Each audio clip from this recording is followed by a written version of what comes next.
Lorsque tu as souffert dans un domaine de la vie, sache que tu n'es pas le seul. Aide les autres à ne pas souffrir comme toi.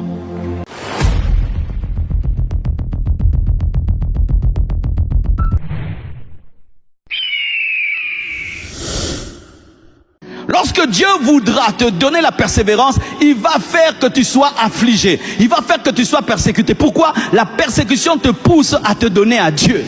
Lorsque la vie chrétienne est trop confortable et il n'y a pas de lutte et de combat, il n'y a pas de blessures, les chrétiens souvent ont tendance à dormir. C'est pourquoi Dieu réveille au travers des afflictions pour nous donner de la persévérance. Parce que tu es sûr que tu as un ennemi.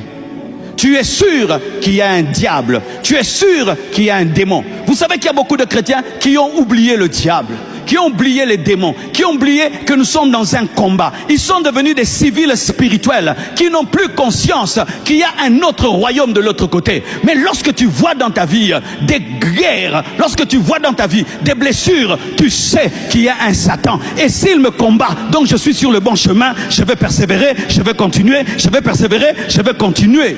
N'avez-vous pas vu, lorsqu'une fille est amoureuse d'un homme et vous commencez à trop l'empêcher d'aimer ces garçons, elle devient davantage amoureuse, n'est-ce pas? Et les parents nous disaient, arrêtez de l'interdire, elle va continuer, laissez, elle va laisser. Si vous continuez à vous opposer, elle va aimer, parce que le combat donne l'amour. C'est bizarre, hein? Interdit sa main, enfant. Ne touche plus ici. C'est ce qui va toucher. Et plus on t'empêche Jésus, plus tu aimes Jésus. La persécution donne la persévérance. C'est pourquoi le monde ne comprend pas comment nous les combattons, mais ils continuent. Mais parce que vous nous donnez la persévérance. Vous nous donnez la persévérance.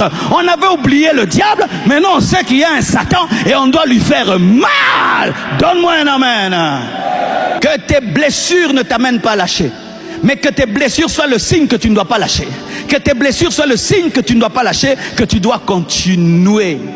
Car le combat révèle que tu as trouvé. Le combat révèle qu'il y a quelque chose quelque part. La guerre dans ta vie révèle que tu as trouvé quelque chose. Car le diable ne combat pas les morts, il ne combat que les vivants. Et tes combats révèlent que tu es debout et que tu n'as pas encore été vaincu. Et c'est la preuve que tu dois continuer. Si tu étais mort, il n'allait pas s'occuper de toi. Il s'occupe de toi parce que tu as quelque chose. Ne t'arrête pas. Je ne sais pas ce que tu fais dans la vie et tu as des guerres dans un domaine. Continue, continue, continue, continue. Ce qui te blesse te donne un palmarès. Ce qui te blesse doit devenir un encouragement pour toi. J'aimerais te dire que si le diable s'acharne sur toi, c'est parce que tu as quelque chose. Le diable descend dans le désert, là où Jésus-Christ se trouve, parce que ce n'était pas n'importe qui. Il est descendu parce que c'était le Fils de Dieu. Il l'a mené au sommet de la montagne parce que c'était le Fils de Dieu.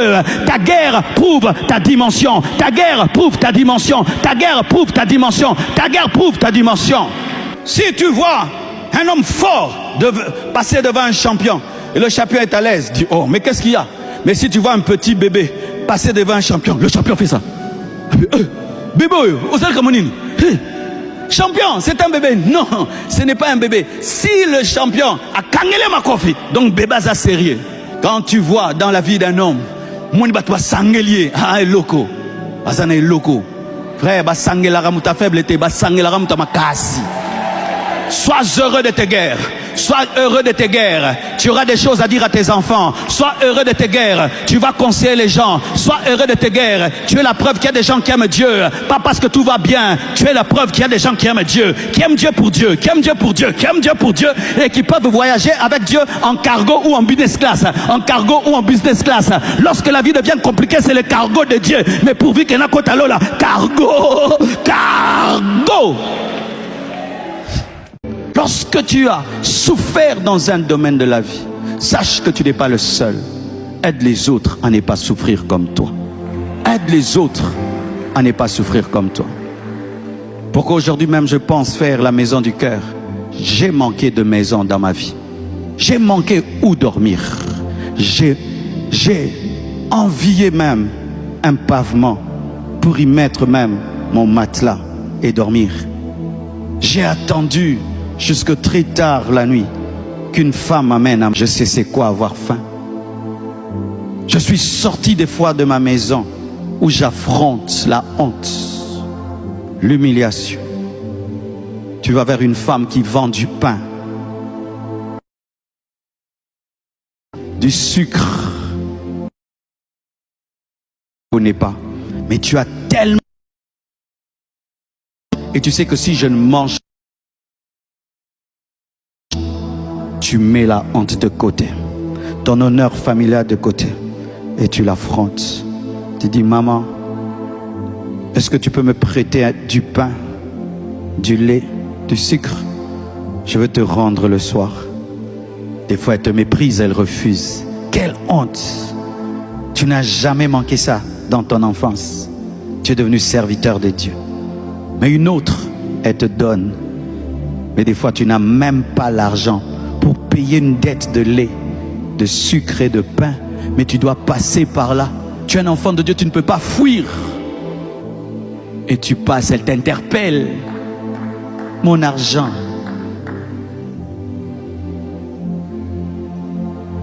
Et quand quelqu'un a connu ça, si tu ne deviens pas compatissant, tu as souffert. Pourquoi? Pourquoi tu es passé par là? Si tes meurtrissures ne guérissent personne, pourquoi tu as été blessé? Ce qui m'étonne dans ce pays des fois, c'est que des gens qui ont souffert dans la vie font souffrir les autres. Comment tu sais c'est quoi la pauvreté? Comment tu sais c'est quoi manquer? Comment tu sais c'est quoi habiter dans des quartiers bizarres? Mais tu oublies. Comment vous oubliez qui vous étiez? Par où vous êtes passé? Aujourd'hui, je peux lancer une église et je soutiens le pasteur parce que je sais c'est quoi manquer le loyer de l'église. Je sais c'est quoi un bailleur qui te dérange et qui peut te chasser. Je sais c'est quoi un piano pour une église, un nouveau micro, un baffle. Aujourd'hui, on peut en acheter 50 quand on veut. Mais je me souviens, je n'avais même pas le moyen d'acheter un baffle retour comme celui-ci. On me fabriquait les baffles avec du bois et on me mettait là. Que vos douleurs fassent de vous de personnes compatissantes. Que vos douleurs fassent de vous des personnes sensibles. Que vos douleurs fassent de vous des personnes humbles. Ainsi, ces douleurs ne seront plus des douleurs. Elles vont devenir une bénédiction. Car ce qui te rend meilleur est une bénédiction. Que Dieu vous bénisse abondamment. Et sachez que la persécution est le carburant de la croissance de l'église. Lorsqu'une église commence à être persécutée, sachez qu'elle va grandir. Parce que la persécution fait la publicité. Fait la publicité. Tu arrives à un endroit, il y a 12 personnes qui tous insultent une personne. Que vas-tu faire, toi qui viens d'arriver? Tu ne vas pas t'occuper de ces 12 personnes. Tu vas entrer dans le cercle, tu vas dire, toi tu es qui? Pourquoi ça, n'est-ce pas? Et sachez que la persécution donne la croissance. L'église primitive a grandi dans la persécution. L'église de la Chine était une église qu'on appelait l'église des catacombes, l'église cachée, l'église souterraine. Si on te trouvait avec une Bible, on te tuait, on te mettait en prison. Les gens voyageaient clandestinement avec des Bibles, les mettaient sous des draps, sous des habits. Et c'est comme ça que la Bible est entrée en Chine. Mais lorsqu'on a libéré les choses, mes frères, des millions de Chinois avaient cru en Jésus-Christ dans la persécution. C'est pourquoi j'aimerais vous dire une chose. Panneau ou pas panneau, l'église grandit. Internet ou pas internet, l'église grandit. Affiche ou pas affiche, l'église grandit. Ne devenons pas prisonniers de l'internet. Oh, le live a coupé, le live n'a pas marché. Que ça marche ou pas, sachez que l'œuvre de Dieu est surnaturelle et fondée sur le Saint-Esprit. Les apôtres n'avaient pas notre technologie, mais ils ont fait un travail plus performant que nous. Donne-moi la main. Ça, c'est toi. Tu as un péché. Tu as un mauvais caractère. Tu es attaché à quelque chose que Dieu ne veut pas. Et Dieu te parle. Arrête ça. Arrête ce péché. Arrête ce mal. Arrête ce caractère. Quitte cette relation. Et toi, tu ne veux pas. Et puis Dieu voit que tu ne changes pas. Qu'est-ce qu'il fait? Il envoie un chien, il envoie un problème, une situation qui va te faire détaler. Et quand tu vas commencer à détaler, et tu vois que ton mollet est à la portée de la morsure du chien, et tu devras choisir entre les valises et le mollet, et tu devras naturellement choisir les mollets que tu jetteras et tu t'allégeras. Lorsque Dieu veut t'alléger, il pousse la guerre, il pousse des blessures, il pousse des choses à t'arriver. Comme ça, tu seras obligé de te débarrasser de tous les problèmes que tu as et de tous les péchés, parce que tu sais que si tu ne le fais pas, tu seras mordu. Nasengi milou aswayo, nasengi milou moro abandaro landayo. Et que tu sois obligé de sauter le mur. Et quand tu vas voir le mur là, et tu vois que tu as beaucoup d'encombrements, tu seras obligé de jeter et de sauter. Et Dieu va te purifier. Dieu te purifiera aussi au travers des combats, des attaques, des blessures. Tu seras obligé de te débarrasser. Dieu te purifie au travers du feu. Et le feu purifie l'or. Et je prie qu'il y ait un grand feu qui va te purifier de ton orgueil, te purifier de l'impudicité, te purifier du mensonge, te purifier de cette relation mauvaise. Que Dieu t'envoie un feu milou. Je connais un homme, il trompait sa femme. On lui parlait, Dieu lui parlait. Arrête de tromper ta femme, arrête de tromper ta femme. Il n'entendait pas, il n'entendait pas. Et un jour, qu'est-ce qu'il fait? Il va voir sa copine. Il trouve sa copine avec son copain. Ta copine a un copain, ta copine a un copain.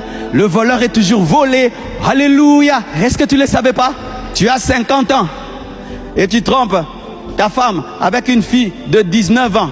Tu penses qu'elle s'est contente d'un papa de 50 ans comme toi? Elle prend ton argent, elle t'échine, mais elle cherche aussi quelqu'un de son âge. Oh, si tu ne sais pas, le voleur est volé et Dieu va t'aider. Un jour, tu vas trouver ta copine avec son copain de son âge et Milou va te mordre, et Milou va te mordre et tu vas te fâcher. Je te boye, et Dieu dit, ouais, c'est ce que je voulais. Lorsqu'Abraham ne comprenait pas qu'il devait se séparer de l'autre, qu'est-ce que Dieu a fait? Il a fait qu'il y ait des chamailleries entre les serviteurs d'Abraham et de l'autre, de ceux qui se sont séparés. Milou assoyo, Milou assoyo, Milou, soyez au nom de Jésus-Christ de Nazareth. Tu seras obligé de te libérer, et Dieu est content. Gloire à Dieu. Oh, gloire à Dieu. Il y a des gens, il est orgueilleux. C'est le jour qu'il perd le travail, qu'il devient humble. Perd le travail pour aller au ciel. Perdez le travail pour aller au ciel. Perdez. Milou assoyo.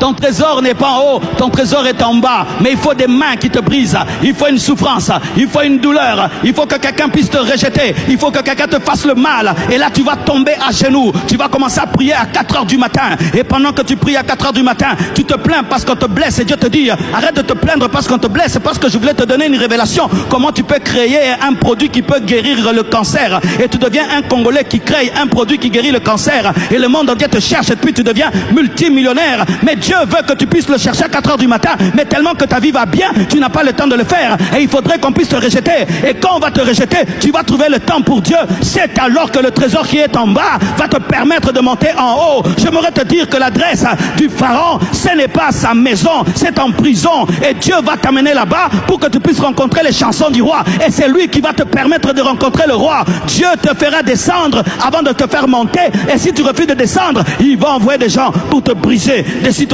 pour te briser, des choses pour te briser, des manques pour te briser. Un chrétien qui est ennemi de la douleur est ennemi du succès.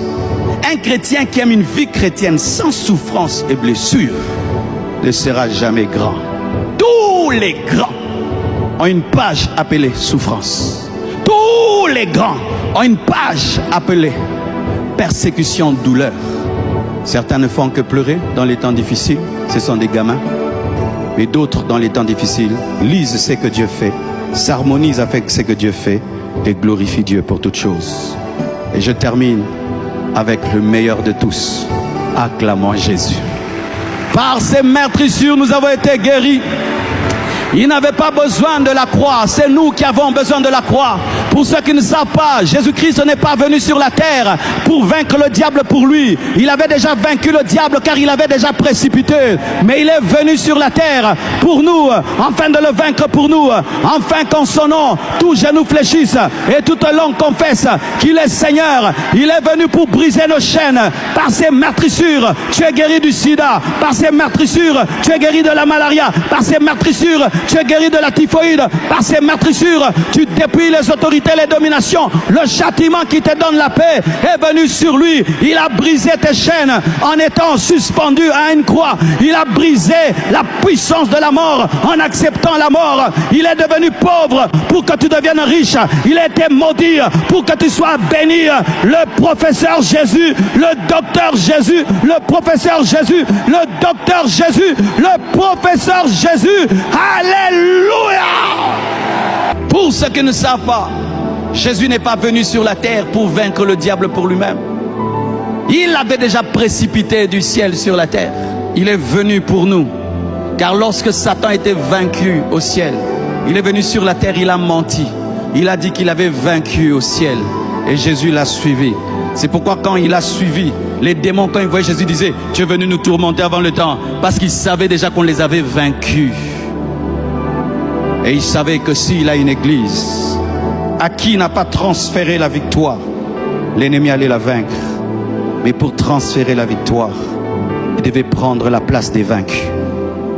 Pour transférer la guérison, il devait prendre la place des malades.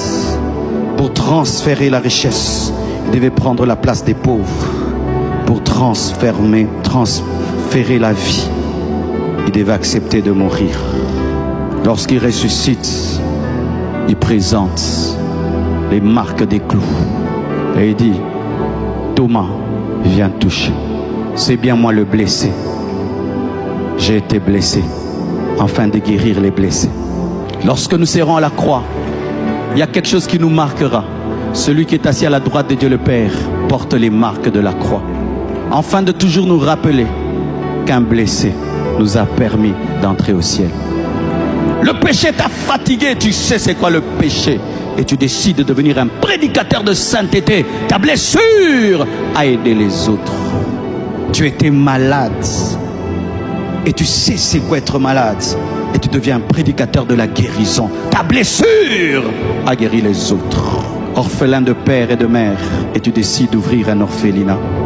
Ta blessure a aidé les autres.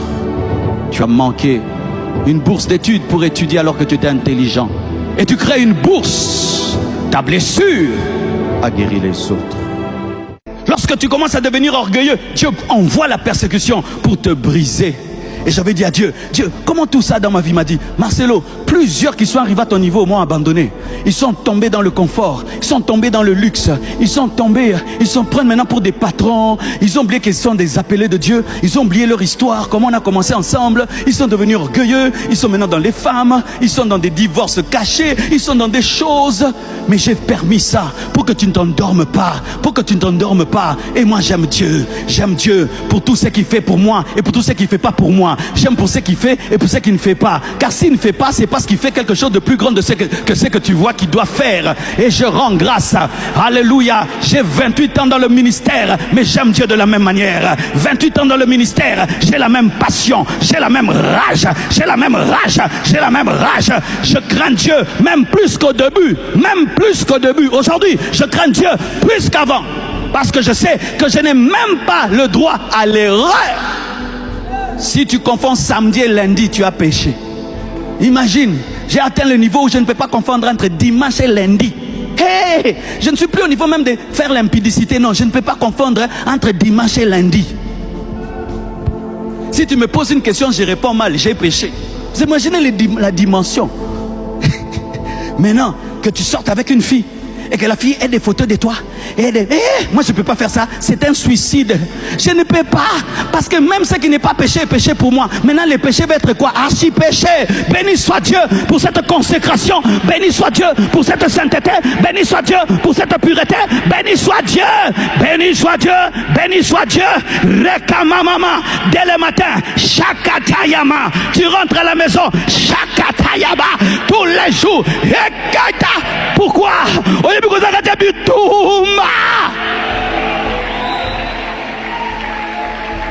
Il y a une chose qui tue un guerrier dans la guerre: quand il oublie la guerre. Quand il oublie la guerre, il va attraper une balle perdue. Mais quand tu sais qu'il y a des ennemis, il y a des obus, il y a des bombes, tu vois.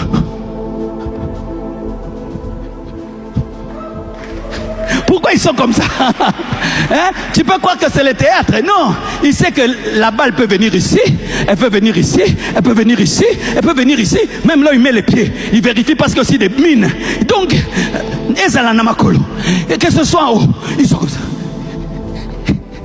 Si seulement il s'accoule douce, tu rentres au ciel. Frère, que Dieu soit béni pour tout ça sur ta vie ici. Ensuite, tout ce que tu fais, c'est que tu n'as plus droit à l'erreur. Ça va te permettre d'aller au ciel. Ça va te permettre d'aller droit au ciel. C'est pourquoi lorsque un comptable a une grosse caméra, là où il compte l'argent, ça l'aide d'aller au ciel. Parce qu'il sait, je suis filmé.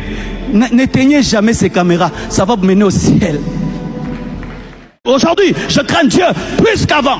Parce que je sais que je n'ai même pas le droit à l'erreur. Si tu confonds samedi et lundi, tu as péché.